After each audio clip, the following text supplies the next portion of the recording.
As someone who was born and raised in the Philadelphia area, I always look to this week's portion, Behar, as a reminder of my roots, because in this week's portion we find a phrase that's on the iconic image that is associated with the city of Philadelphia, and that is, of course, the Liberty Bell.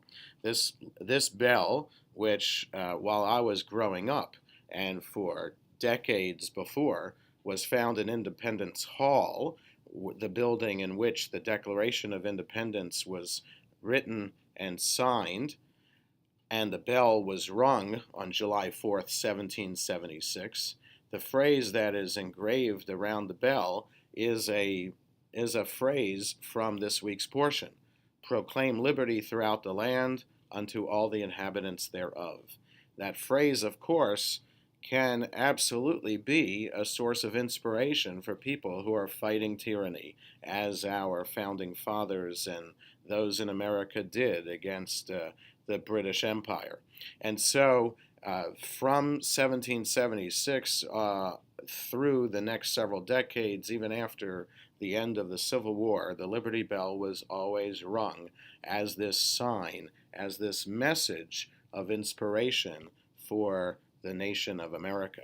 It's fascinating, though, that if we understand that phrase in the context of where it appears in the Torah, that phrase has nothing to do with proclaiming liberty or instilling passion for fighting against tyranny, because the context is clearly one dealing with the Jubilee year, something that's an esoteric concept today because it was only followed when all the tribes of Israel were living in the land of Israel. So the last time that the Jubilee year was ever celebrated and observed in the land of Israel was 2,800 years ago. The concept is that every seventh year in a 7-year cycle, the land is supposed to lie fallow, that is the sabbatical year.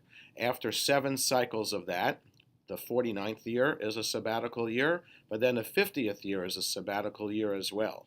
If anyone had become indentured to someone else and had to sell, in air quotes, their land in order to stay afloat financially, everyone in that 50th year would get their land back. The idea is that everyone in Israel has a right to maintain their tribal land holding, and that's the ideal that God wants us to maintain.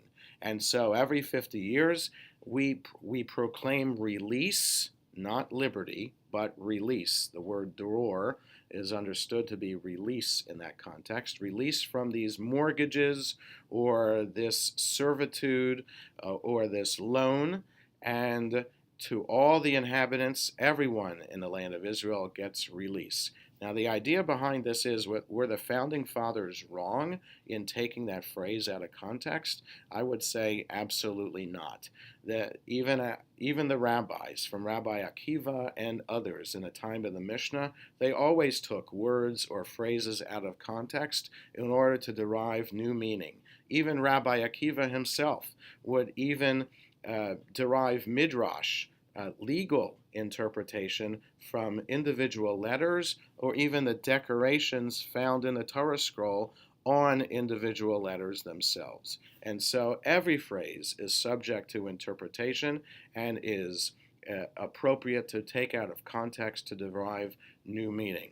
As it is stated in Pirkei Avot, in the Ethics of the Fathers, we're supposed to study the Torah over and over. Hafoch ba v'hafoch ba dekula ba. Turn the Torah all around, because we can find everything, all varieties of meanings in it. And so I associate this Torah reading with the Liberty Bell, but we can also associate new meanings and spiritual ideas from the Torah. Shabbat Shalom.